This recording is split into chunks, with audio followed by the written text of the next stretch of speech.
Ir štai klausimas galbūt ir toksiškas. Žmogaus teisių gynimo agentūros Arnoldė rašo. Ne per daug seksizmo vartojate, kai tarsi nekaltai, tarsi juokais kalbate apie Čekoslovakijos su keliose sutinkamas lengvo elgesio merginas? Ar ne per daug seksizmo? Nežinau, ką jūs vadinat, gerbiama, koks vardas tai buvo? Arnoldė. Arnoldė. Seksizmu, bet aš kaip vyras. Na, bet jūs, kaip čia pasakyti, gal aš paprašiau, jūs vis tiek ją savo kokpite atpisate, bet tai čia nieko blogo, bet jūs apie jas atsiliepėt labai nepagarbiai, štai apie ką Arnoldė norėjo paklausti.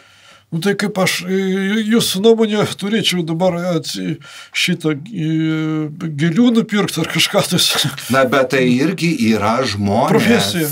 Taip, pirmiausia žmonės, galbūt mamos, seseris, dukros. Kažkam taip. Taip. Ir jūs nepagarbiai sakote, kad... Kaip nepagarbiai? Pagarbiai. Na, čia jūsų gal toks požiūris, bet žmogaus teisių Arnoldė, jai kitaip pasirodė. Gerai, keliaukime mūsų tinklalaidės stačiais laiptais. Rašo jums Vitardas iš Pasvalio. Per vardas. Kas jums taip supyzdino Jabalniką, taip? Tai šitą istoriją esu pasakęs ne kartą, kada čiučmėkai prieina. Stop, jūs negalite sakyti čiučmėkai. Mūsų tinklalaidėje mes gerbiam žmogaus teisės ir diversity, atsiprašau, yra inclusionas. Ne, čiučmėkai, gal kitaip kažkaip išsireikšti.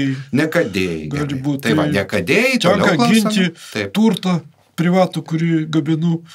Ir sumontiruoti kartais pats būnu perpistas per veidą. Nieko čia tokio.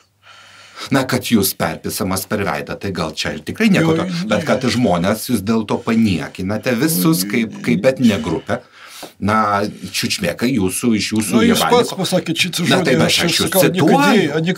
Bet supraskite, iš jūsų Jabalniko, kai išeina tokios kategorijos, kaip čiučmėkai, tai jūs tiesiog parodot, kad esate nacistas. Šitas veikia ir telefono atpažinimas, viskas gerai. O pastos, kokie tenai Jabalas šitą net neveikia. Pas niekadėjus. Jūs apie niekadėjus kalbate.